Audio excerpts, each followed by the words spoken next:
관우는 본래 하동군 해연 출신인데 고향을 떠나 유주 탁군으로 망명을 왔다고 하니 고향에서 죄를 저지르거나 어떠한 사고를 쳐 유비와 장비의 고향인 탁군으로 온 것으로 보입니다. 그래서 그것이 인연이 되어 유비가 의병을 모을 때 관우는 장비와 함께 유비의 휘하로 들어가게 되었고, 그때부터 관우와 장비는 항상 유비를 위해 그의 적들과 맞섰다고 합니다.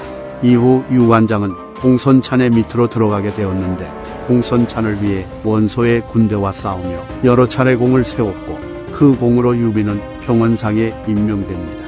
이렇게 평원상이 된 유비는 어느 정도 세력을 갖추게 되자 관우와 장비를 별부사마로 삼고 부복을 나누어 통솔하게 시킬 정도로 그들을 신임하였으며, 항상 그들과 함께 잠자며 같은 침상을 쓰니 마치 그들의 모습은 형제와 같았다고 합니다.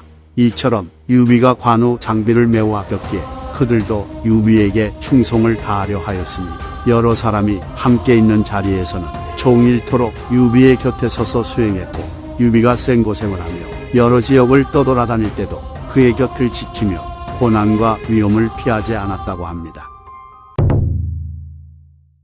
항상 하는 말이지만 총나라 출신 장수들은 기록이 부실하여 그들의 행적을 자세히 알 수 없는데, 관우도 마찬가지인지라 유비가 평원상이 된 이후부터 조조의 밑으로 들어가기 전까지 어떠한 행보를 했는지 거의 알 수 없습니다. 다만 관우는 항상 유비의 곁을 지켰기 때문에 유비가 도겸을 구원하기 위해 서주에서 조조의 군대와 맞설 때 유비가 서주를 차지한 뒤 서주를 침공해온 원술의 군대와 싸울 때, 나중에 여포의 군대와 전투를 치를 때 유비와 함께 전장에 있었을 것으로 추정됩니다.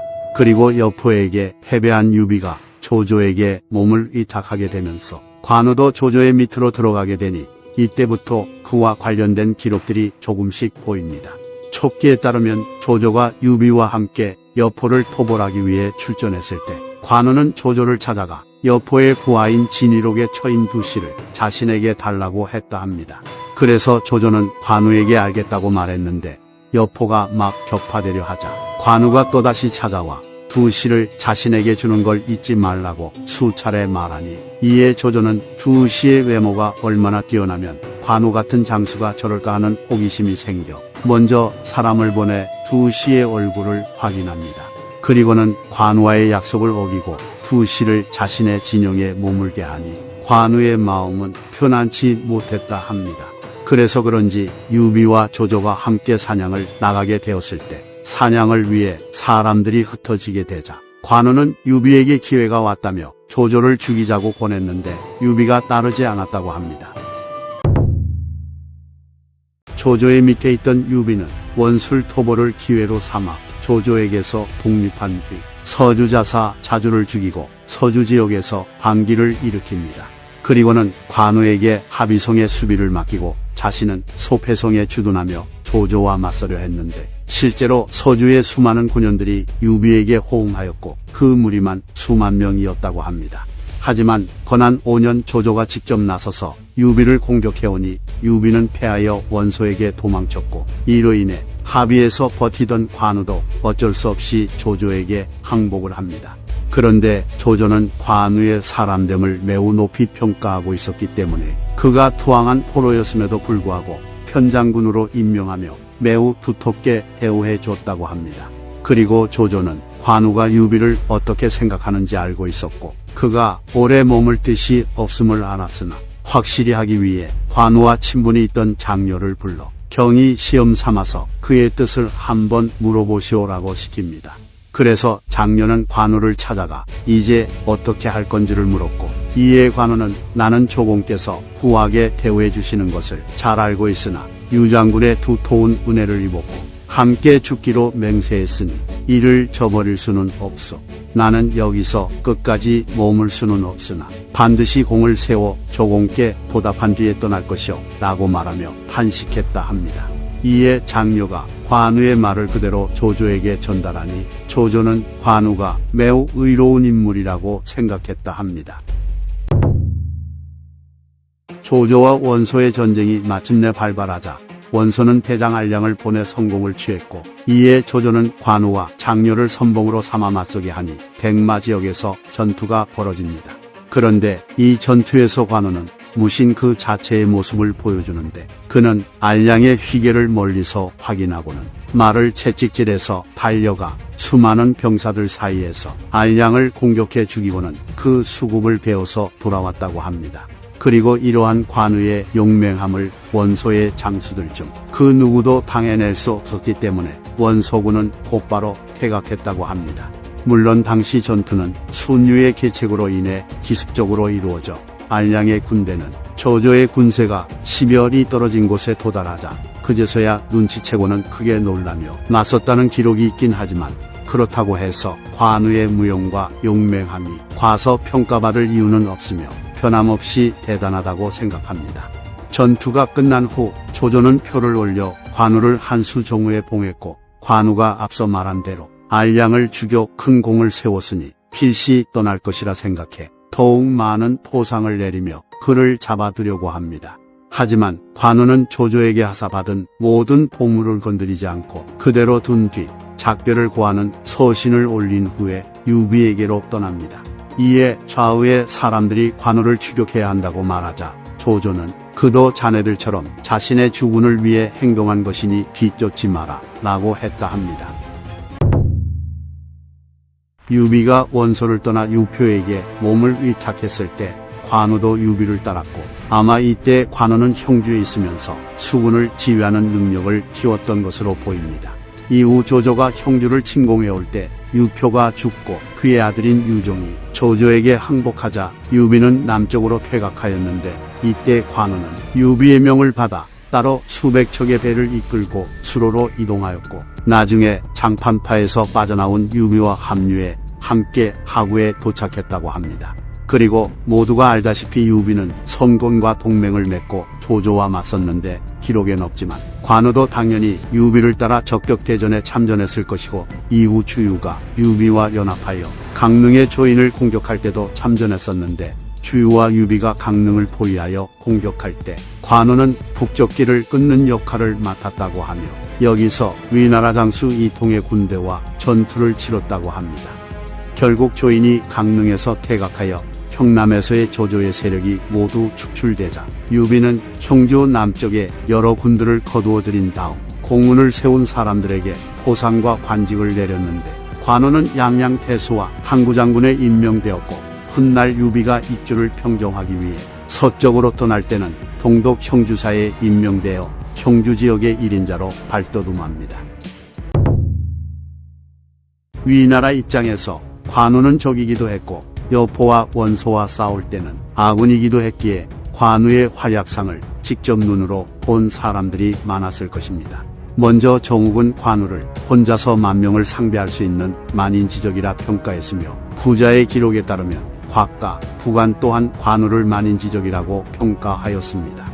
그리고 유엽은 관우가 군 전체를 뒤덮을 만한 용맹을 가졌다고 말했고, 원에도 관우가 용맹하고 정의하기 때문에 조심해야 한다고 걱정했다 합니다. 또한 관우가 성곤에게 죽임을 당한 뒤 위나라에선 총나라가 관우의 복수를 할 것인지에 대한 논의를 했는데, 모든 신하들이 총나라는 작은 나라일 뿐이며 명장으로는 오직 관우만 있었습니다 라고 입을 모아 말했다 합니다. 이번엔 오나라 입장에서 살펴보면 관우는 적격대전과 조인을 토벌할 때는 아군이었고, 그 이후에는 계속 적이었기 때문에 마찬가지로 오나라 사람들도 위나라 사람들처럼 관우의 활약상을 가까이에서 직접 봤을 것입니다. 관우를 주로 아군으로 보았던 주유는 성곤에게 올린 상소에서 관우를 공과 호랑이 같은 장수로 평가하며, 관우 같은 장수를 자신의 밑에 두고 자신이 지휘를 하면 대사가 안정될 것이라 말했다고 하며, 여몽도 주유처럼 관우를 공과 호랑이 같은 장수로 평가하였고, 강표전에 따르면 여몽은 관우가 워낙 출중하고 학문도 좋아하며 강직하고 웅대한 기백을 가지고 있다고 말했다 합니다. 이처럼 관우는 용맹함과 관련해서는 어디서든 뛰어난 평가를 받았으나 성격과 관련된 지적을 여러 번 받는데, 여몽은 관우를 칭찬하면서도 그가 자부심이 매우 강한 성격으로 다른 사람들 위에 서는 것을 좋아한다고 지적했고, 육소는 관우가 자신의 용맹함에 기대어 다른 사람을 능멸하고 있다고 평가했다 합니다. 악진이 양양에 주둔하고 있을 때 관우의 군대와 전투를 치러서 승리하자 남군 일대 산과 계곡에 거주하던 많이들이 악진에게 투항했다는 기록이 있습니다. 그리고 유표휘하에 있다가 조조에게 투항한 문빙이라는 장수도 악진과 함께 신구 지역에서 관우의 군대를 격퇴하여 전공을 세웠다고 하며 관우의 지중을 한수에서 공격해 관우군의 배들을 불태웠다고 합니다. 이처럼 유비는 익주를 평정하기 전부터 조조의 군세와 형주에서 여러 차례 전투를 치렀던 것으로 보이는데 관우는 이 전투에서 주로 패배했던 것으로 보입니다.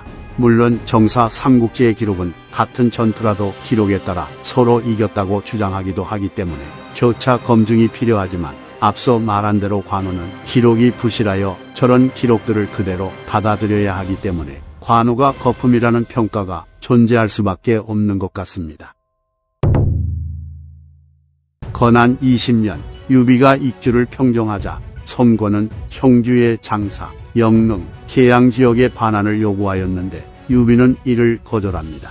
그러자 선권은 그대로 세 군의 태수를 임명해 파견하며 강하게 밀어붙였는데 관우는 선권이 임명한 태수들을 모두 내쫓아버렸다고 합니다. 이에 선권은 매우 분노하며 여몽에게 2만 명의 병사를 주어 장사, 영릉, 계양을 점령하게 했고 노숙에게는 1만 명의 병사를 주어 관우의 공세를 막으라는 명을 내립니다. 이로 인해 유비와 선권의 관계는 극으로 치달아 유비가 직접 군사 5만 명을 이끌고 형주로 오게 되었고 유비는 관우에게 병사 3만 명을 주어 장사, 영릉, 계양 세 지역을 재탈환하라 명합니다. 그리하여 관우의 군세와 노숙의 군세는 이양에서 서로 대치하게 되었고 관우가 정예병을 선발해 밤을 틈타 강을 건너오려고 하자 노숙 휘하에 있던 감령이 자신에게 병사를 증원해주면 강을 건너려는 관우를 포획할 수 있다고 자신 있게 말합니다. 그래서 노숙이 병사 1000명을 증원해주자 감령은 곧바로 관우의 도하 작전을 막으러 갔고 이에 관우는 강을 건너지 못하고 진영을 만들어 주둔했다고 합니다. 이와 같은 상황 속에서도 노숙은 전쟁을 벌이지 않고 대화로 이를 해결하려고 했기에 직접 관우와 대면하여 대화를 나눴으나 사태는 쉽사리 해결되지 않았습니다.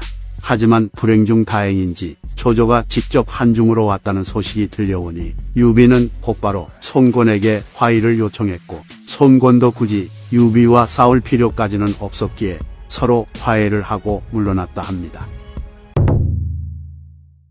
앞서 유비가 익주를 평정하기 직전 마초가 유비에게 항복해 왔었는데 나중에 이 소식을 들은 관우는 마초라는 인물에 대해 궁금했기 때문에 제갈량에게 서신을 보내어 마초의 사람됨과 재주가 누구와 비견되는지를 물었다고 합니다.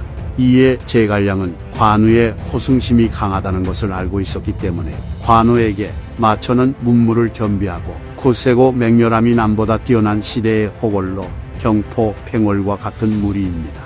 응당 장비와 말머리를 나란히 해달리며 선두를 다툴 수 있으나 그대의 전륜함과 뛰어나면은 미치지 못합니다. 라고 답합니다. 이와 같은 제갈량의 서신에 관우는 매우 기뻐하며 자신의 빈객들에게 이를 보여주며 자랑했다고 합니다.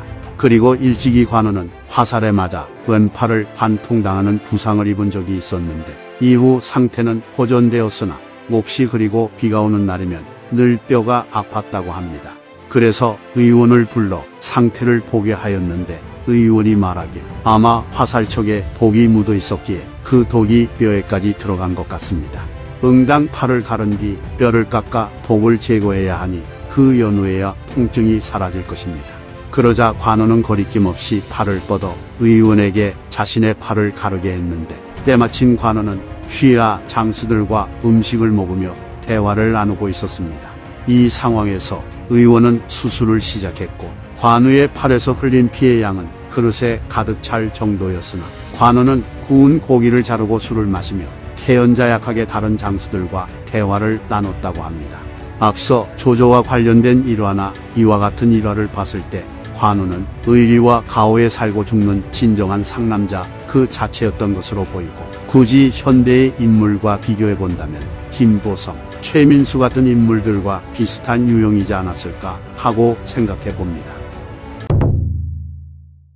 건안 23년 위나라는 각 지역의 청년 남자를 징발하여 한중 지역으로 보내려 하였는데 그로 인해 수도 인근 지역인 육혼현에서 반란이 일어났고 이들은 남쪽에 있는 관우와 연계하려고 했다 합니다. 그리고 완의 후음도 위나라의 요역 때문에 백성들이 고통스러워하자 반란을 일으켜 관우와 연합하려 했지만 마침 관우를 공격하기 위해 번성에 주둔하고 있던 조인에게 포벌당해 버립니다.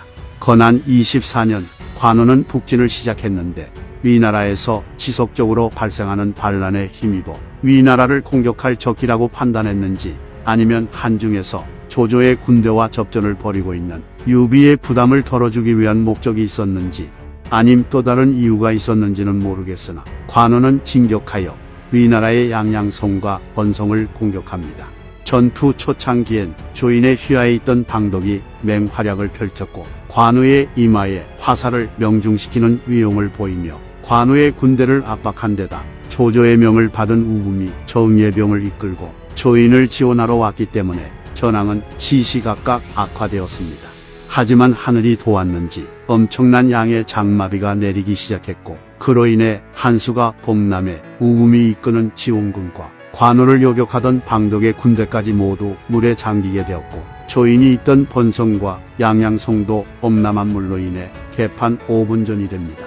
이때 관우는 그 기회를 놓치지 않고 미리 준비해둔 배를 타고 진격해 우금과 그의 수하들을 포로로 잡았으며 방덕을 참수했고 양번을 겹겹이 포위하였기에 송내 위나라 군대는 사기가 저하되어 도망칠 생각까지 했다고 합니다.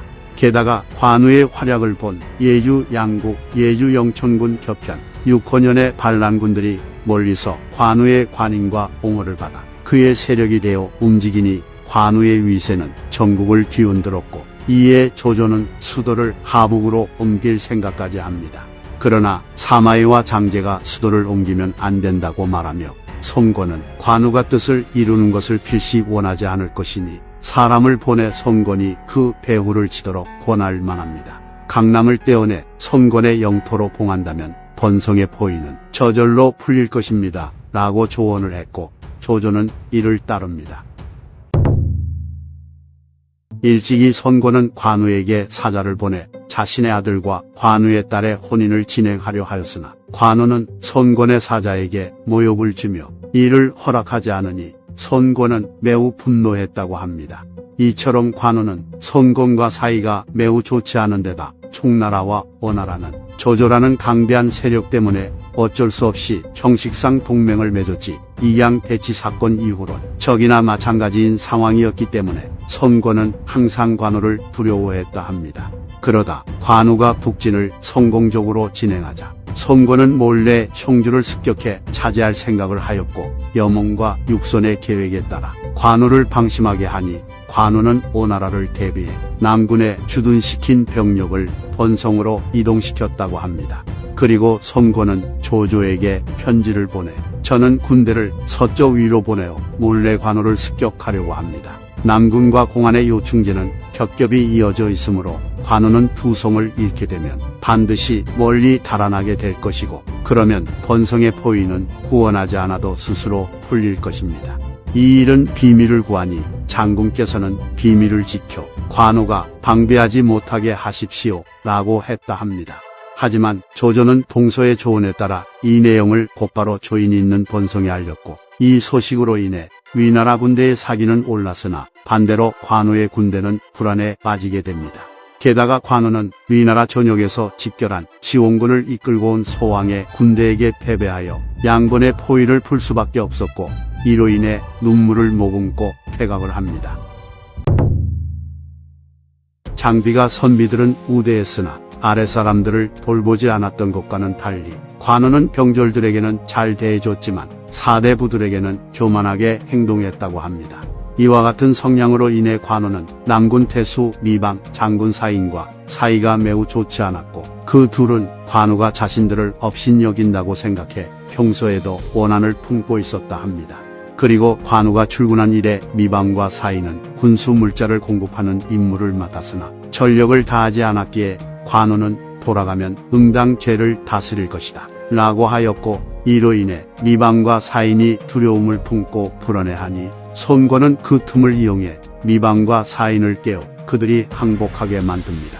또한 오록에 따르면 남군성 내에 불이 나는 바람에 많은 군수 물자가 불에 타버렸고, 이로 인해 관우가 책임자인 미방을 질책하자 겁을 집어먹은 미방은 손권의 게임에 넘어가 항복을 했다고 합니다. 그런데 오서에 따르면 미방은 다른 기록과 마찬가지로 바로 항복한 것이 맞으나, 그래도 사인은 여몽의 군대에 맞서며 조금이나마 버티려는 모습을 보여줬다고 하니 기록마다 내용이 조금씩 다른 것 같습니다. 어쨌든 손권과 여몽과 육선의 합작으로 관우의 군대가 남군에 돌아오기 전에 오나라군이 먼저 남군에 무혈입성할 수 있었고, 이로 인해 관우는 본진을 잃게 되어 진퇴양난의 상황에 빠지게 됩니다. 남군을 점거한 여몽은 민심을 얻는 데 주력하였기에 형주 지역에 가족을 둔 관우 휘하의 관리와 병사들은 더 이상 싸울 이유와 마음이 사라져 버렸고, 그 상황에서 관우는 맥성에 주둔하여 사태를 지켜봤으나 이미 관우는 호림무원인 상태나 마찬가지였습니다. 그러다 손권이 사자를 보내 항복을 권유하자 관우는 거짓으로 항복한 뒤 서쪽으로 달아났는데, 이때 관우의 군대는 모두 와해되어 흩어져 버렸고 단지 10여 명의 기병만이 그를 따랐다고 합니다. 그러나 손권은 미리 주윤과 반장을 시켜 관우의 퇴각로를 끊어 놓았기에 관우는 도망치다 반장 휘하에 있던 마충이라는 인물에게 사로잡혀 버립니다. 그리고 관우는 형주 남군 임조연에서 아들 관평과 함께 참수되어 죽음을 맞이합니다. 오력에 따르면 손권은 관우의 수국을 조조에게 보내고 제후의 예로 관우의 시신을 장사 지냈다고 합니다. 이렇게 관우는 죽었으나 그가 보여준 의협심과 유비에 대한 충성심 때문인지 이후에 중국 여러 왕조를 거치며 그의 평은 점차 향상되었고, 민간에서는 무예와 재물의 신으로 추앙되어 수많은 사람들이 모시는 존재가 되었으니, 어찌 보면 삼국지 최후의 승자는 사마이가 아니라 관우가 아닐까 하고 생각해 봅니다. 관우가 죽은 뒤 차남인 관웅이 관우의 후사를 이었는데, 그는 어려서부터 명성을 얻었고 제갈량도 관웅을 높이 평가하고 중시하였기에 20세의 나이에 시중 중감군에 임명되었으나 아쉽게도 몇 해 지나지 않아 사망했다고 합니다. 유비가 제갈량을 얻은 뒤 그와 사이가 날로 깊어지자 관우와 장비 등은 불쾌한 기색을 보였다고 합니다. 이에 유비는 관우와 장비를 다독이며 내가 공명을 얻은 것은 물고기가 물을 만난 것과 같다. 원컨대 그대들은 이에 관해 다시 언급하지 말라 라고 했기에 관우와 장비는 불평을 멈추었다고 합니다. 촉기에 따르면 관우가 처음 출진해 번성을 포위하였을 때 돼지가 그의 발을 깨무는 꿈을 꾸고는 아들 관평에게 내가 오래 쇠약해졌으니 다시 되돌아가지 못하겠구나 라고 말했다 합니다. 관우는 경료 3년이 되어서야 장비, 마초, 방통, 황충과 함께 시호를 받았다고 합니다. 정사 삼국지의 저자인 진수는 관우를 만인지적이라 칭해진 당세의 봄과 같은 신하였다. 관우는 조조에게 힘써 보답하였으니 국사에 풍모가 있었다. 그러나 관우는 굳세고 자부심이 강하여 그 단점으로 패망하게 되었으니 순리대로 되었도다 라고 평가했다 합니다. 이상 삼국지 인물일전 관우편 마치겠습니다. 재미있게 보셨다면 좋아요와 구독, 알림 설정 부탁드립니다. 감사합니다. 장비는 유주 탁군 출신으로 유비와 같은 고향 사람입니다. 그는 젊어서부터 관우와 함께 유비를 섬겼고 관우가 자신보다 나이가 많았기 때문에 형으로 모셨다고 합니다.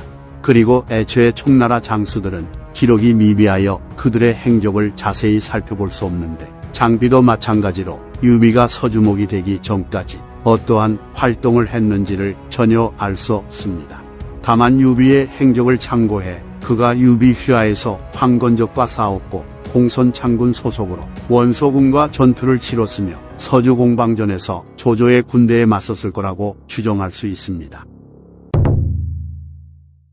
서주목이던 도겸의 밑에는 미축을 위시한 서주 호족들과 도겸의 고향이었던 단양 출신들이 세력을 양분하고 있었는데 도겸이 죽으면서 유비가 그 세력을 이양받을 때 미축을 위시한 서주 호족들은 앞장서서 유비가 서주목이 될 수 있도록 힘썼기 때문에 유비 휘하에서 단양 출신들의 힘은 약화되고 서주 호족들의 영향력이 더 커질 것은 불보듯 뻔했습니다.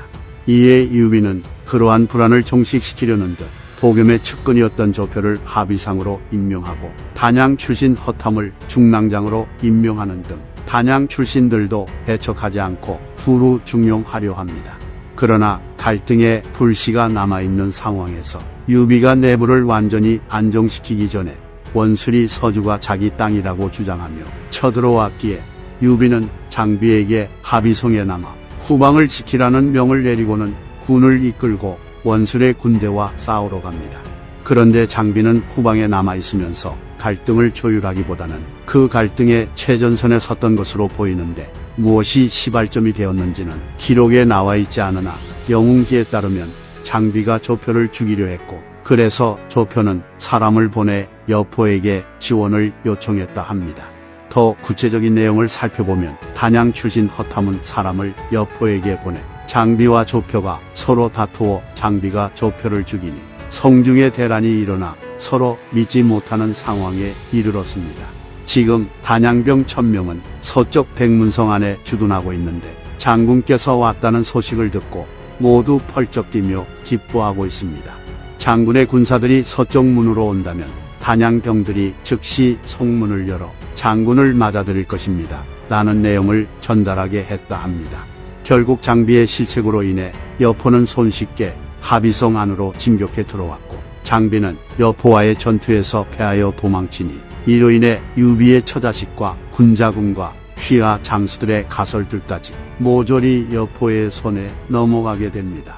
그리하여 유비는 원술과의 전투 도중에 본진을 잃게 되었고 이로 인해 제대로 된 보급을 받지 못해 휘하 관원과 군사들이 서로 잡아먹을 정도로 굶주렸다고 하며 이때가 유비 인생에서 바닥을 뚫고 지하로 들어간 최악의 시절이었으니 유비가 장비를 때려 죽여도 장비는 할 말이 없었을 것입니다.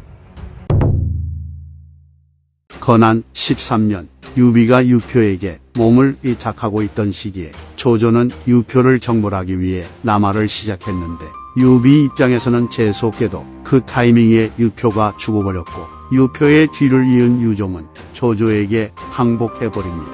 이로 인해 유비는 그대로 빤스런을 시작했는데 자신을 따르는 백성들의 피난 행렬을 호위하며 퇴각했기에 조조가 보낸 정예 기병 5000명에게 장판파에서 따라잡히게 됩니다. 그래서 유비는 상황인지라 처자식을 버리고 도망칠 수밖에 없었고 퇴각하면서 장비에게 20명의 수하와 함께 적의 추격을 차단하라는 명을 내립니다. 보통 사람 같았더라면 개죽음을 당할 수 없다며 도망쳤겠지만 장비는 위나라 핵심 책사인 정우, 곽가, 봉소, 유엽이 극찬하고 주유가 휘하장수로 쓰고 싶어 했을 정도의 맹장이었고 게다가 유비에 대한 충성심이 남달랐기 때문에 그는 그대로 조조의 정의의 기병들과 맞섭니다. 장비는 물가에 의지한 채 다리를 끊고는 눈을 부릅뜨고 모를 비껴 잡으며 내가 장익덕이다. 앞으로 나와 목숨을 걸고 싸워보자. 라고 외쳤고 장비의 살기와 용맹함 때문인지 조조군은 감히 접근조차 하지 못했다고 합니다. 혹자는 조조군이 활을 사용하면 되는데 왜 활을 사용하지 않았을까 하는 의문을 가지지만 당시 조조는 유비가 강릉을 점거할 것을 두려워해 군수 물자를 내버려두고 경병만으로 양양에 도착하였고 또 유비를 추격하기 위해 그 중에서도 정예 기병만을 뽑아서 보냈기에 아마 유비를 추격하러 간 기병들은 무장이 간소하여 활을 갖추지 못했을 거라 추정됩니다.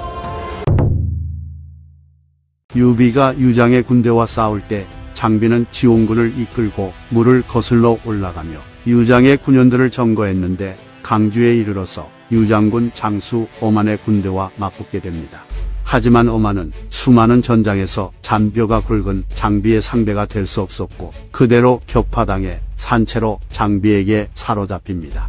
장비는 포로가 된 어만을 꾸짖으며 대군이 당도했는데 어찌 항복하지 않고 감히 맞서 싸웠느냐 라고 말했으나 어만은 전혀 기죽지 않고 그대들이 무도하게 우리 주를 침탈했으니 우리 주에는 머리가 잘리는 장군은 있어도 항복하는 장군은 없소이다 라고 대답합니다.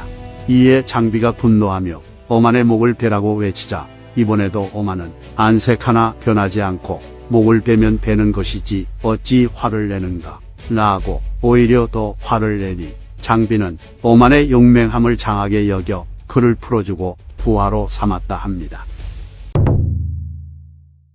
조조는 한중의 장로를 평정한 뒤 하후영과 장압을 한중에 남겨 유비와 맞서게 했는데 장압은 별도로 군대를 이끌고 진격해 파동과 파서 두 군을 항복시키고 그곳의 백성들을 한중으로 옮기려 합니다.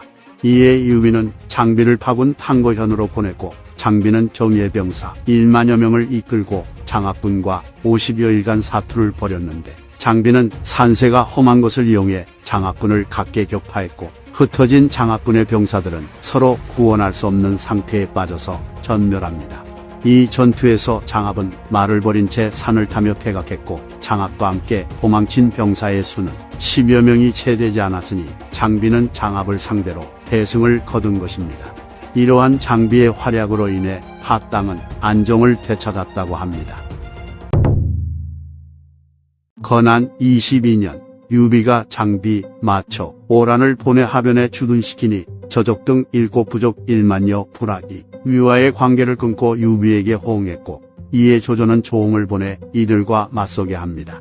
그리고 정황상 오란이 본대를 이끌고 장비와 마초는 지원군의 형태로 전투에 참전한 것으로 보이는데 조홍이 조휴의 조언에 따라 오란의 군대를 공격해 처부수자 장비와 마초는 그대로 달아났다고 합니다. 일찍이 유비는 장비가 군자는 존경하고 우대했지만 아래 사람들은 돌보지 않았기 때문에 항상 늘 걱정하며 경은 형벌로서 사람을 죽이는 것이 지나친데 거기서 그치지 않고 매일 장정들을 채찍질하고는 그들을 좌우에 있게 하니 이것은 화를 초래하는 길이요 라고 말했으나 장비는 유비의 말을 듣고도 그 버릇을 고치지 않았다고 합니다. 장무원년 유비는 오나라를 정벌하기 위해 나섰고 장비도 이에 응해 군사 1만 명을 인솔해 강주에서 합류하기로 합니다. 그러나 장비가 막 출발하려고 했을 때 장비휘하 장수인 장달과 봉강이 장비를 죽이고는 그 수국을 들고 손곤에게로 달아나는 사건이 터집니다. 그래서 장비 진영의 도독이 유비에게 이와 관련된 표를 올렸는데 유비는 장비의 도독이 표를 올렸다는 말을 듣고는 장비가 죽었다는 사실을 눈치챘다고 합니다.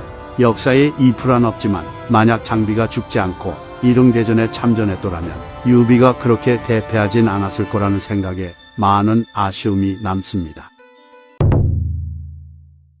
장비의 장남인 장포는 일찍 죽었다고 하며 장비의 차남인 장소가 장비의 후사를 이었다고 합니다. 그리고 장포의 아들이자 장비의 손자인 장주는 훗날 제갈첨을 수행해 면죽에서 등해의 군대와 전투를 치르다 전사했다고 합니다. 관우가 탐했고 조조가 가로챌 정도의 미모를 가진 두시의 남편은 진일옥이라는 인물이었는데 그는 원래 여포의 수하였습니다. 그는 여포가 죽으면서 조조에게 항복한 상태였는데 나중에 유비가 조조를 떠나 서주에서 반란을 일으키려 했을 때 장비는 진일옥을 찾아가서 그대는 저를 빼앗아간 사람의 부하 노릇을 하고 있으니 이게 도대체 무슨 꼴이란 말이오. 우리랑 같이 갑시다 라고 말했다 합니다. 이에 진일옥은 장비를 따라 수백 리를 갔으나 곧 후회를 하며 되돌아가려고 했기에 장비는 진일옥을 죽여버렸다고 합니다. 위략에 따르면 건안 5년 하후연 일족의 처자가 13살일 때 고향 집에 있었는데 뗄나무를 줍기 위해 나섰다가 장비에게 사로잡혔고 장비는 그녀가 양가의 딸임을 알고는 아내로 삼았다고 합니다. 그렇기 때문에 이후 하우연이 한중에서 전사했을 때 장비의 아내는 유비에게 하우연의 시신을 매장하게 해달라고 요청했다 합니다. 그리고 장비와 하우 부인의 사이에서 난 딸은 훗날 유선의 황후가 되었고 유선과의 사이에서 아들을 낳았는데 더 훗날 하우패가 총나라에 투항했을 때 유선은 하우패에게 자신의 아들을 보여주며 이 아이는 하우씨의 외손자요라고 말했다 합니다. 정사 삼국지의 저자인 진수는 장비는 관우와 함께 만인지적이라 칭해진 당대의 호랑이와 같은 신하였다. 그는 의로서 오만을 놓아주었으니 국사에 풍모가 있었으나 성품이 난폭하고 은혜롭지 못하여 자신의 단점으로 패망하게 되었다라고 장비를 평가했다 합니다. 이상 삼국지 인물율전 장비편 마치겠습니다. 재미있게 보셨다면 좋아요와 구독, 알림 설정 부탁드립니다. 감사합니다. 마천은 북풍 무릉현 출신으로 서량의 군웅 중 한 명이었던 마등의 아들이었습니다. 그리고 마천은 마등을 닮아 건장하였기에 어렸을 때부터 마등을 따라 전쟁터를 누볐고, 마등이 의형제였던 한수와 사이가 틀어져 전쟁이 났을 때는 한수의 장수 여맹과 일기토를 벌이게 됩니다. 하지만 당시 마천은 나이가 젊어 경험이 부족했던 데다 여맹은 마초처럼 한 등바라는 인물이었기에 마천은 죽기 직전까지 여맹에게 두들겨 맞는 흑역사를 남기게 됩니다.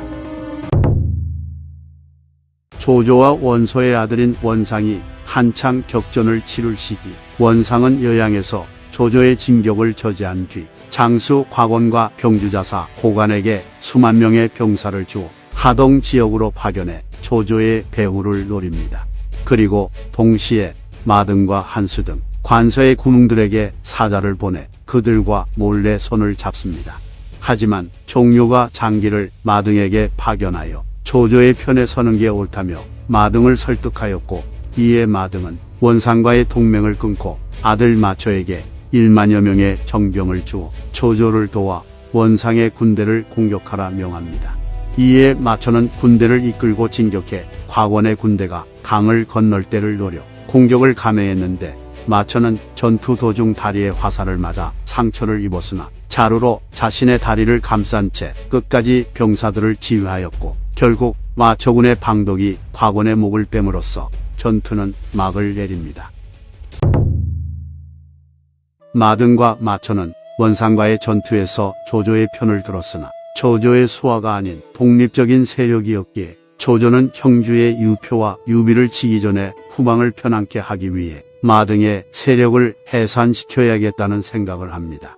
건안 13년 조조가 조정에 들어오라고 마등을 압박하자 결국 마등은 할 수 없이 조정에 들어가게 되었고, 이후 마초의 동생 마휴, 마초를 포함한 모든 가설들도 마등을 따라 옥으로 이주하게 됩니다. 이렇게 마등은 자신이 나이를 먹을 만큼 먹은 데다 조조의 압박 때문에 부득이하게 옥으로 이주했지만, 양주에서의 영향력은 계속 유지하기 위해 장남인 마초를 양주에 남깁니다. 그리하여 마초는 홀로 양주에 남게 되었는데, 이 선택은 훗날 마씨 일족 전체를 파멸로 몰고 갑니다. 만약 아무런 병고가 일어나지 않았더라면 마등 일족은 양주에서의 영향력도 유지하며 법에서 잘 먹고 잘 살았겠지만, 불행하게도 최악의 상황이 발생합니다.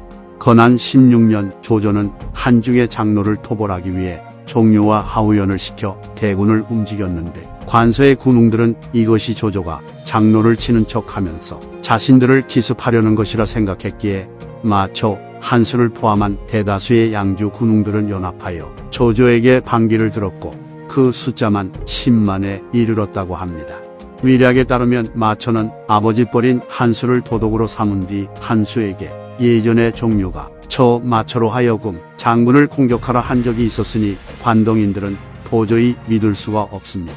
지금부터 저 마초는 부친을 버리고 장군을 부친으로 삼으려 하니 장군께서도 자식을 버리고 이 마초를 자식으로 삼으십시오 라는 말을 했다고 합니다. 이처럼 마초는 양주에서의 영향력을 유지하기 위해 조조와 맞서는 결정을 하였으나, 이는 곧 조조의 영향권 아래에 있는 아버지를 죽음으로 내모는 것이나 마찬가지였기 때문에 이 시점을 기준으로 폐륜하라는 비난을 받게 됩니다. 마초와 한수 등이 반기를 일으키자 홍농 및 풍익의 많은 현읍이 그들에게 합류하였고, 그 기세에 힘입어 관서연합군은 장안의 종료를 무시하고 곧장 동쪽으로 진격하여 동관에 이르렀고, 조조도 대군을 이끌고 동관으로 옵니다. 조조는 관서의 군대가 막강하다고 생각해 전면전을 펼치지 않으려 하였고, 이에 포판진을 통해 황하를 건너 관서연합군의 배후를 공격하려는 계획을 세웁니다. 그렇게 조조의 명에 따라 모든 군대가 도하 작전을 시작했고, 대다수의 병사들이 강을 건너갔을 즈음 마초가 단독으로 군대를 이끌고 강을 건너는 조조군을 향해 공격을 감행합니다. 그런데 마침 조조는 가장 후미에서 강을 건너려 했었기에 마초의 기습 공격을 정면으로 맞이하게 되었고, 이로 인해 마초는 조조를 죽일 수 있는 절호의 기회를 얻게 되었으나 조조 휘하 장수들의 활약으로 인해 조조는 무사히 강을 건넙니다. 사냥 공제기에 따르면 마초는 조조의 계략을 눈치채고는 한수에게 응당 위수 북쪽에서 적들을 막으면 저들은 20일이 지나지 않아 하동의 곡식이 다하여 달아날 것입니다 라고 말했으나, 한수는 적들이 강을 건너게 한 다음 강 가운데서 몰아붙인다면 오히려 통쾌하지 않겠는가 라고 말하며 마초의 제안을 거절했다 합니다. 이후 조조는 마초가 한 말을 나중에서야 알게 된 뒤 마초 저 녀석을 죽이지 못한다면 필시 내가 묻힐 땅은 존재하지 않겠구나 라고 말했다 합니다. 관서연합군과 조조의 군대는 공방을 펼치며 위수를 중심으로 전투를 벌였고, 그 와중에 마초와 한수는 조조에게 서신을 보내 황하 서쪽의 땅을 떼어줄 것을 요구하며 화친을 청했으나 조조는 거절합니다. 이에 마초는 조조가 거절하자마자 군대를 이끌고 와서 여러 번 싸움을 걸며 다시 땅을 떼어줄 것을 요구함과 동시에 인질도 요구했는데, 이때 조조의 책사였던 가후가 그들의 제안을 거짓으로 허락하라고 한 뒤 마초와 한수를 이간질하면 쉽게 그들을 무너뜨릴 수 있다고 말했고, 조조는 그대로 이행합니다. 그렇게 조조가 영토 한량과 인질 요구에 응하자 속아 넘어간 한수는 조조에게 회담을 제안하였고, 조조는 한수와 만나 군사에 관한 말은 하지 않고 손뼉을 치고 웃으며 과거 친분이 있던 시절의 이야기만을 나눈 뒤 회담을 끝냅니다. 회담이 끝난 뒤 마초가 한수에게 조조가 무슨 말을 했냐고 묻자 한수는 있는 그대로 별말 하지 않았다고 했는데, 당연히 마초는 그 말을 믿을 수 없었고, 이때부터 마초는 한수를 의심하기 시작합니다. 게다가 조조는 여기서 그치지 않고 여러 곳에 글자를 수정한 서신을 한수에게 보내 마치 한수가 서신을 고친 것처럼 보여지게 만들었고, 마초는 그 서신을 보고는 더욱더 한수를 의심하게 되어 결국 둘의 사이는 갈라지게 됩니다. 관서군웅들의 연합체제가 큰 힘을 내려면 그들 사이의 결속이 강해야 하는데, 가후의 계략으로 이 결속이 무너져 버렸고, 이는 곧 내부 분열을 야기했기에 조조는 이 틈을 놓치지 않고 공격을 감행해 관서연합군을 박살냈고, 이에 마초는 양주 지역으로 도주합니다. 조조는 안정까지 마초를 추격했으나 소백이라는 자가 하간에서 모반을 일으켜 할 수 없이 돌아가게 되었고, 시간을 번 마초는 아버지인 마등 시절부터 자신까지 쌓아온 어마어마한 명성을 바탕으로 다시 세력을 불립니다. 당시 마초가 가진 위명이 어느 정도였냐면, 마초가 천수군 상규현에 이르자 현령이었던 염원이 마초를 막으려 했는데 군민들이 합세에 마초를 받아들였기에 오히려 염원이 도망치는 상황이 벌어졌다고 합니다. 그리고 일찍이 양부라는 인물이 조조에게 마초는 한신, 영토의 용맹을 갖추고 이 민족들의 마음을 얻고 있습니다. 만약 대군이 돌아가 이를 엄히 방비하지 않는다면 농상의 여러 군들은 국가의 소유가 되지 못할 것입니다 라고 말했었습니다. 결국 다시 세력을 회복한 마초는 곧바로 양주자사 위강이 있는 기성을 공격해 항복을 받아냈고, 지원을 한 하우연의 군대도 격퇴시킵니다. 마초는 전투에서 승리한 뒤 양주자사 위강을 죽이고 그의 세력을 흡수하였으나, 이는 잘못된 선택으로 위강의 세력들은 마초에게 거짓 복종한 뒤 몰래 위강의 복수를 다짐하였고, 양부, 강서, 양관, 조구를 중심으로 마초를 토벌하기 위한 계책을 수립합니다. 건안 19년 먼저 양부와 강서가 노성에서 반기를 일으켰고, 이에 마초가 군대를 이끌고 기성을 나서자 양관, 조구가 기성에 문을 걸어 잠근 뒤 마초의 처와 자식들을 죽여버립니다. 게다가 양부는 5군데의 상처를 입으며 형제 중 7명이 전사할 정도로 격렬하게 마초의 군대와 맞섰기에 마초는 노성을 함락할 수 없게 되어 진퇴양난에 빠져버렸고, 할 수 없이 도망쳐 한중의 장로에게 몸을 의탁하게 됩니다. 마초의 명성이 어찌나 뛰어났던지 장로는 그를 사위로 삼을 생각도 하였고, 마초가 양주를 재탈환하겠다며 군사를 요청하자 군대를 빌려주기도 합니다. 그렇게 마초는 장로의 군대를 이끌고 다시 양주로 진격하여 기산을 포위했으나 하우영과 장압이 빠르게 지원을 왔기에 제대로 싸워보지도 못하고 퇴각합니다. 이후에도 마초는 장로에게 우대받았으나 그가 함께 이를 도모하기에 부족한 인물이라 생각해 항상 고민에 빠졌고, 거기다 장로의 장수였던 양백 등이 그의 유능함을 시기하자 장로를 떠나야겠다는 마음을 먹습니다. 그런데 마침 그때 유비가 촉으로 들어와 성도의 유장을 포위했다는 소식을 들었고, 이에 은밀히 서신을 보내어 항복을 청하니 유비가 사람을 보내 마초를 영접하자 마초는 군사를 거느리고 유비에게 합류합니다. 그리고 이때 마초가 얼마나 급하게 한중을 빠져나왔는지 장수 방독과 첩인 동시 아들 마추를 한중에 두고 왔다고 합니다. 마초가 유비에게 합류한 뒤 병사들을 이끌고 성 아래에 도착하자 성도의 백성들은 두려움에 떨었고 유장이 이내 머리를 조아리며 항복을 했다고 하니 마초의 등장이 유장의 항복에 영향을 준 건 분명해 보입니다. 전략에 따르면 유비는 마초가 도착했다는 말을 듣고는 기뻐하며 내가 익주를 얻었구나 라고 외쳤고, 실제로 마초가 도착한 후 열흘이 지나기 전에 성도가 무너졌다고 합니다. 마초가 유비의 밑으로 들어간 이후의 기록을 보면 장비와 함께 하변에 주둔하여 별동대를 이끌고 위나라 군대를 견제한 것 이외에는 군대를 지휘한 기록이 존재하지 않습니다. 그렇기에 혹자는 유표가 명성이 뛰어난 유비가 자신의 수하에 들어왔어도 견제하며 써먹지 않은 것처럼 유비도 명성이 뛰어난 마초를 견제하여 그가 군대를 지휘하는 것을 허용하지 않았다고 말합니다. 하지만 반대로 유비에게 합류했을 시점에 마초는 번아웃 상태라 그냥 조용히 지내고 싶어 했을 수도 있다는 의견도 있습니다. 먼저 마초의 가족 잔혹사를 살펴보면 마등이 의형제였던 한수와 사이가 나빠져 다퉜을 당시 한수의 역공으로 인해 마등의 처자식이 죽었다고 합니다. 그 다음은 마초가 자초한 일이긴 했으나 조조는 동관에서 마초를 격퇴한 뒤 업에 있던 마씨 일족을 전부 죽였는데 마초는 이 일로 아버지와 동생들을 포함한 일가 친척 200명을 모두 잃습니다. 게다가 앞서 언급되었듯이 양주자사 위강의 부하들에게 속아 처자식을 잃었고, 이후 한중에 남겨둔 첩도 뺏기고 아들 마추까지 장로의 손에 죽임을 당합니다. 이렇게 마초는 사연속으로 가족을 잃는 고통을 맛보는데, 보통 난세에 가족과 친지들이 죽는 건 비일비재한 일이지만 마초 같은 상황에 처한 인물은 드물어 보입니다. 그리고 마초의 심정을 보여주는 일화도 존재하는데, 전략에 따르면 마초가 한중의 장로에게 몸을 위탁하던 시절 첩의 동생인 중이라는 인물이 정월 초하루 아침에 마초에게 술잔을 따르며 장수를 바라자 마초는 가슴을 치고 피를 토하며 가문 사람들이 하루아침에 죽었는데 지금 우리 두 사람이 서로 축하를 한단 말인가 라고 말했다 합니다.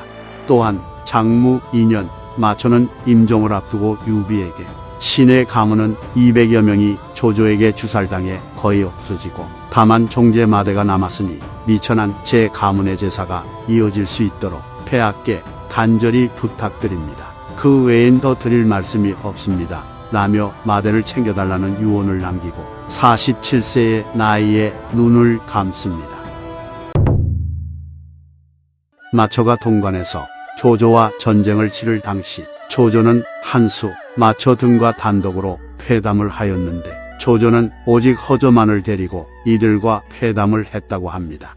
본래 마초는 자신의 완력으로 조조를 죽여버릴 생각이었으나 공 같은 허조가 눈을 동그랗게 뜨고 자신을 바라보았기에 조조를 공격할 생각을 접었다고 합니다. 팽양이라는 인물이 있었는데 자신의 재능을 믿고 오만방자하게 행동하며 가불다 제갈량에게 걸려 좌천당했는데 그 이후 마초를 찾아가 자신의 신세를 한탄하다 마초에게 그대가 외부를 맡고 내가 내부를 담당하면 천하는 충분히 평정되지 않겠습니까? 라는 반역의 말을 합니다. 마초는 먼 곳에서 떠돌다가 유비에게 왔기에 항상 위험과 두려움을 생각하고 있었는데 팽양의 말을 듣고 매우 놀라 팽양이 했던 말을 그대로 유비에게 일러 바쳤다고 합니다. 사냥공제기에 따르면 마처가 유비에게 합류한 이후 유비가 자신을 후대하자 마처는 유비의 자를 부르며 친근하게 지내니 그것을 본 관우와 장비는 열이 뻗쳐서 유비를 찾아가 마처를 죽이겠다고 했는데 유비가 말도 안 되는 소리를 하지 말라고 했으나 장비는 마처에게 본때를 보여주겠다고 답합니다. 그리고 다시 연회가 열려 마처가 참석했는데 관우와 장비가 칼을 쥐고 서 있는 것을 보고는 다시는 유비의 자를 부르지 않으며 유비를 존중하며 섬겼다고 합니다. 하지만 배송진은 이 사냥 공제기의 기록에 대해 마처는 궁박해져 유비의 귀에 그의 자기를 받았는데 어찌 오만하게 유비의 자를 부를 수 있겠냐면서 사냥 공제기의 기록이 추잡하고 헛되고 그릇되다고 평가합니다. 이상 삼국지 인물열전 마처편 마치도록 하겠습니다. 재미있게 보셨다면 좋아요와 구독, 알림 설정 부탁드립니다. 감사합니다. 황충은 경주 남양군 출신으로 유표가 직접 중랑장으로 임명하여 자신의 조카인 유반과 함께 장사군 유연에 주둔시켰다고 합니다. 여기서 유반이라는 인물은 용맹함으로 이름 높았고 자주 손책의 영토를 침범했다고 하니 아마 황충도 유반과 함께 손씨 가문의 군대와 수차례 전투를 벌였던 것으로 추정됩니다.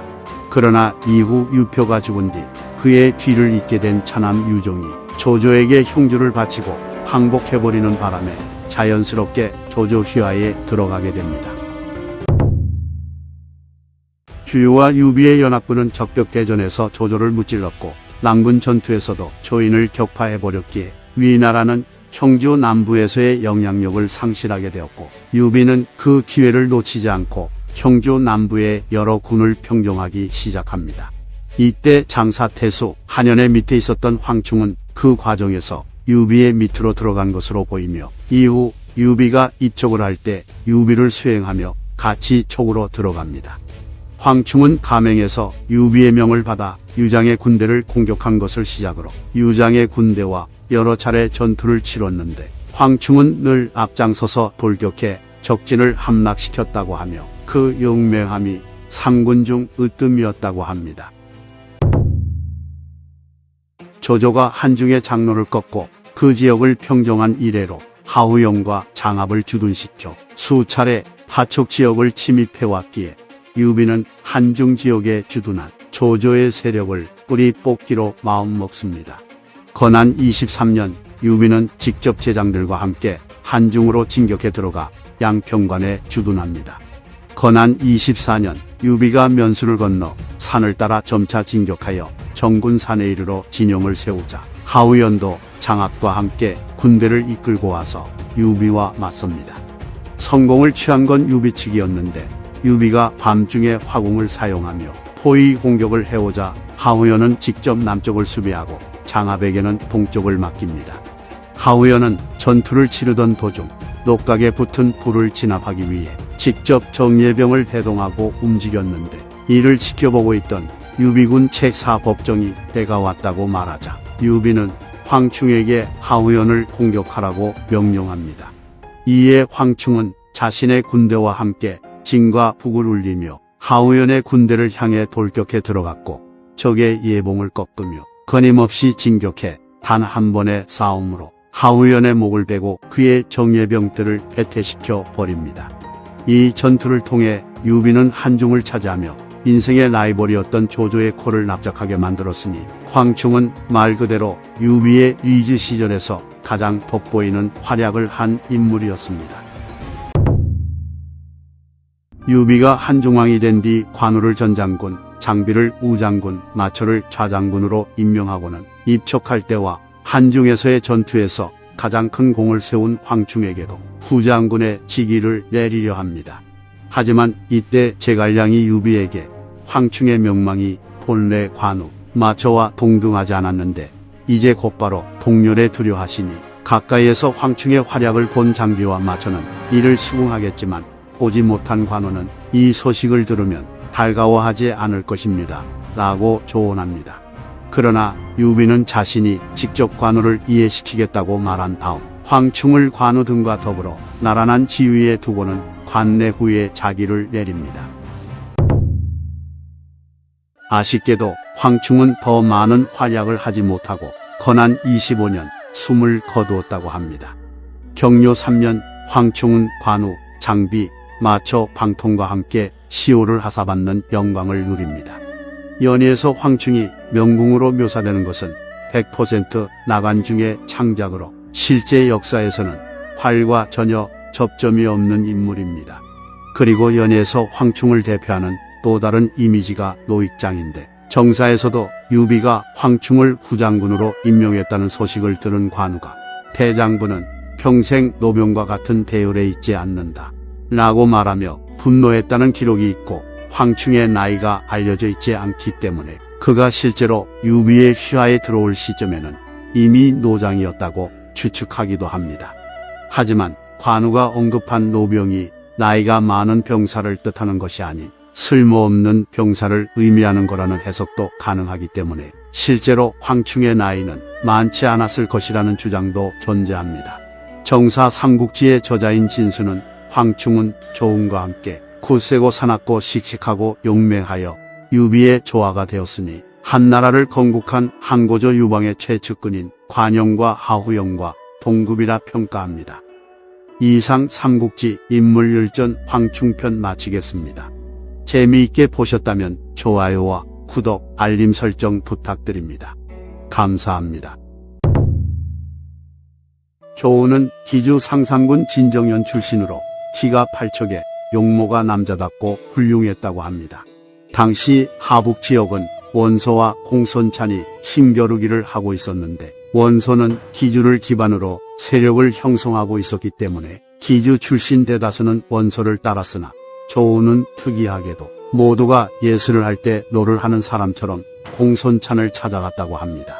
이에 공손찬은 자신을 찾아온 조은을 보고는 기뻐하며 내가 듣기로 기주 출신은 모두 원시를 따른다고 하던데 그대는 어찌 홀로 마음을 바꿔 다르게 행동하는 것이오? 라는 농을 던집니다.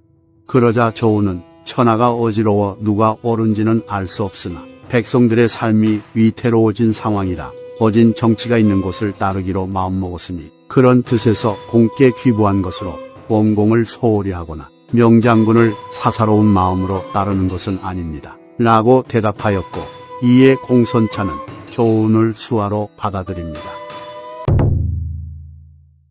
당시 공손찬의 휘하에는 유비도 있었는데 그것이 계기가 되어 조은과 유비는 친분을 쌓게 되었고 유비는 조은이 마음에 들었는지 늘 조은을 찾아갔기에 곧 둘은 의기투합하게 됩니다.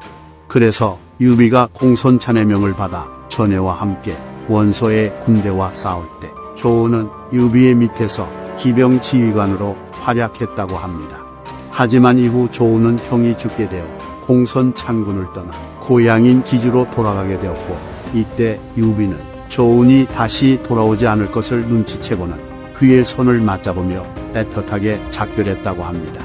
이에 조은은 유비에게 끝내 덕을 저버리지 않겠습니다. 라는 말을 남기고는 떠납니다. 그리고 시간이 흘러 유비가 원소에게 몸을 의탁했을 시기 조은은 법에서 다시 유비를 만나 그에게 합류했다고 합니다. 유비는 조은을 매우 아꼈기에 같은 침상에서 잤다고 하며 이후 유비가 원소를 떠나 유표에게 몸을 의탁해 형주에 머물렀을 때도 유비를 보좌하며 따랐습니다. 조조가 대군을 이끌고 남하해오는 시기에 유표가 죽어버렸고 유표의 뒤를 이은 유종은 조조에게 항복을 하려 했기 때문에 진퇴양난에 처한 유비는 자신을 따르는 백성들을 호위하며 남쪽으로 퇴각을 합니다. 이에 조조는 정예기병 5,000명을 이끌고 추격을 시작했고 장판파에 이르러 유비를 따라잡게 됩니다. 상황이 이렇게 되자 유비는 처자식을 버리고 빠르게 도망칠 수밖에 없었는데 다행히도 이때 조은이 나서서 어린 유선을 품에 안고 간부인을 보호했기에 그 둘은 위난을 면할 수 있었다고 합니다. 연희에서는 조은이 조조의 수십만 대군을 뚫고 다니며 유선을 구하는 것으로 나오지만 실제로는 조조의 정예기병 5,000명의 추격 속에서 유선과 간부인을 구해낸 것입니다. 이처럼 조은은 위급한 상황에서도 자신의 목숨을 걸고 추운의 처자식을 구해내려 했고 그 임무를 성공적으로 마쳤기 때문에 이 일화를 통해 조운의 용맹함과 뛰어난 충성심과 신속한 판단력이 더욱 빛을 발하는 것 같습니다. 유비는 손권의 여동생인 손부인과 정략 결혼을 했는데 손부인은 교만하고 포악한 데다 원나라의 관리와 병사들을 거느리고 거침없이 법을 어겼기 때문에 유비조차 손부인을 만나는 것을 두려워할 정도였다고 합니다. 이런 상황에서 유비는 입촉을 하게 되었고 이에 가장 믿음직스럽고 엄중한 조운에게 내부의 일을 맡기며 손부인을 상대하게 했다 합니다. 그리고 유비가 서쪽을 정벌한다는 소식을 들은 손권은 분노하며 여러 척의 배를 보내 손부인에게 귀환하라는 명을 내렸는데 이때 손부인은 어린 유선을 인질로 삼아 몰래오로 떠나려 했다 합니다.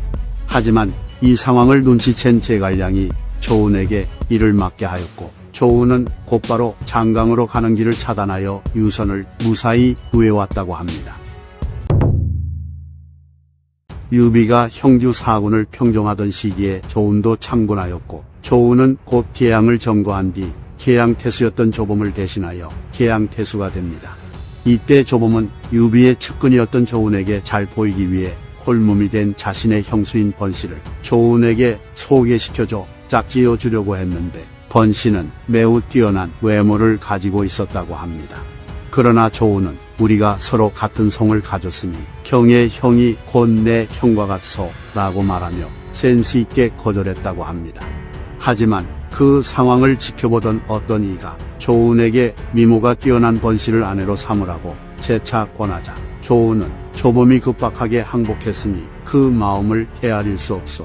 그리고 천하의 여자가 적지 않소이다 라고 대답합니다.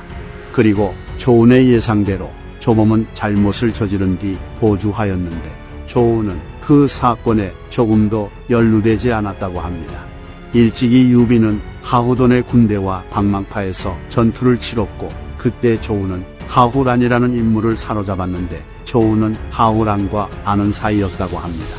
그래서 조운은 유비에게 그를 살려달라는 부탁을 한 뒤 그가 법률에 밝았기 때문에 그와 관련한 관직까지 청구해 주었으나 그 이후로는 공과 사를 구별하기 위해 그를 가까이 하지 않았다고 합니다.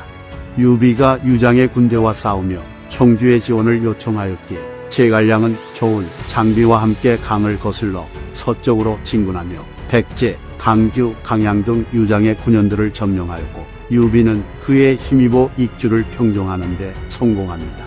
이후 유비 휘하 사람들은 성도의 가옥과 과수원, 꽁밭 등을 공을 세운 장수들에게 나누어 주고자 했는데 조운은 이를 반대하며 한무제가 공을 세운 곽거병에게 집을 하사하자 그는 흉노를 아직 멸하지 못했으니 집은 쓸모없다고 하였습니다. 지금 나라의 적이 비단 흉노만이 있는 것이 아니니 아직 안락을 구해선 안 됩니다. 게다가 익주의 백성들은 처음 전란을 겪었으니 그들에게 논밭과 집을 모두 되돌려주고 생업에 복귀하게 한 뒤 부역하게 하고 세금을 거둔다면 환심을 얻을 수 있을 것입니다. 라는 조언을 했다고 합니다. 유비가 하우연을 참살하여 한중에 주둔하던 위나라 군대를 괴멸시키자 조조가 직접 대군을 이끌고 유비와 다투기 위해 옵니다. 이때 조조는 북산 아래에서 군량을 운반하였는데 그 수가 수천만 포대에 달했기에 황충은 하우연의 목을 뺀 승세를 이어 조조의 군량미를 탈취하겠다고 나섰고 조운도 황충을 따라 북산으로 나서며 후방에서 황충의 군대를 지원하는 역할을 맡습니다. 그런데 선봉으로 나선 황충의 군대가 기한을 넘겨도 돌아오지 않자 조운은 직접 수십 기를 거느리고 상황을 살펴보기 위해 나섰는데 하필이면 그때 조조가 대군을 진격시켜 조운은 조조의 선봉대와 맞닥뜨리게 됩니다. 그러나 조운은 당황하지 않고 적진을 향해 돌격한 뒤 조조의 군세를 꺾고는 자신의 진영으로 물러납니다. 하지만 조조군은 끝까지 조운을 쫓아와 조운의 진영까지 도달했고 이에 조운은 계책을 썼어 진영의 성문을 열어놓고 깃발도 내리고는 조용히 대기합니다. 이를 본 조조군은 복병이 있다고 생각해 퇴각을 했고 조운은 이 기회를 놓치지 않고 퇴각하는 조조의 군대에 기습을 가해 큰 피해를 입힙니다. 다음 날 유비는 조운의 진영까지 직접 와서 전날 조운이 싸운 전쟁터를 보고는 자령의 일시는 모두 밤덩어리로다. 나는 극찬을 한 뒤 연애를 베풀었고 군중에서는 조운을 일컬어 동 같은 위용을 갖춘 장군이라 칭했다고 합니다. 건흥 6년 제갈량은 총나라 군대가 야곡을 통해 위나라를 치기 위해 움직인다는 거짓 소문을 낸 뒤 자신은 직접 정예병을 이끌고 기산으로 진군하고 조운과 등지에게는 기곡으로 출진하여 위나라 봉군을 이끄는 조진을 유인한 뒤 묻고 두라는 명을 내립니다. 그래서 조운은 약하고 적은 수의 병사들을 거느리고 기곡에서 조진의 군대와 대치하였으나 수정 열세와 정예함의 격차를 이겨내지 못하고 전투에서 패하고 맙니다. 그러나 통솔력을 발휘하여 군사들을 수습하고 거두 굳게 지켰기 때문에 대패에 이르지는 않았다고 합니다. 이후 퇴각한 조운의 군대를 본 제갈량은 가정의 군대가 퇴각할 때는 병졸과 장령들을 수습하지 못했는데 기곡의 군대가 퇴각할 때는 병졸과 장령들이 처음과 같으니 이것이 어찌된 까닭이오? 라고 물었고, 이에 등지가 조운 장군이 몸소 후방을 맡아 군수물자와 직기조차 함부로 벌인 일이 없으니 병졸과 장령들을 이룰 까닭이 없었습니다. 라고 대답했다 합니다. 그리고 제갈량은 조운의 군수물자에 여유군의 비단이 있었기에 이것을 병사들에게 나누어 주려고 했으나 조운이 전쟁에서 이기지 못했는데 어찌 하사품이 있을 수 있겠습니까? 청컨대 그 물품들은 모두 창고에 넣어두었다. 10월이 되길 기다려 겨울에 하사하는 것이 좋을 듯합니다. 라고 말했기에 제갈량은 조운의 뜻이 옳다고 여겼다 합니다. 조운은 건흥 7년에 눈을 감았는데 장남인 조통이 그의 후사를 이어 관직이 호분중랑 독행영군에 이르렀고 차남인 조광은 아문장에 임명되어 강류를 수행하였는데 답중에서 위나라 군대와 전투를 치르다 전사했다고 합니다. 일찍이 장판파에서 유비가 조조군 정예 기병의 추격을 피해 도망칠 때 어떤 이가 조운이 이미 북쪽으로 떠났다고 말하자 유비는 조운이 나를 버리고 떠났을 리 없다 라고 말하며 조운의 충성심을 의심하지 않았다고 합니다. 성권의 기습으로 인해 관우와 형주를 잃게 된 유비는 분노하며 오나라를 공격하려 했고 이에 조운은 나라의 적은 조조이지 손권이 아니며 위를 멸하면 오는 저절로 복종해올 것입니다. 조조는 비록 죽었으나 그의 아들인 조비가 찬탈했으니 응당 사람들의 마음에 의거해 조속히 관중을 보무해야 합니다. 하수와 위수 상류를 점거해 흉욕한 자들을 토벌하면 필시 관동의 의사들이 양식을 싸매고 말을 채찍질에 달려와 천자의 군대를 영접할 것이니 위를 내버려두고 먼저 오와 싸워서는 안 됩니다. 병세가 한번 엇갈려 교전하게 되면 급히 풀 수 없습니다. 라고 조언했으나 유비는 따르지 않고 손권을 정벌하러 나섰다고 합니다. 이상 삼국지 인물열전 조운편 마치겠습니다. 재미있게 보셨다면 좋아요와 구독, 알림 설정 부탁드립니다. 감사합니다.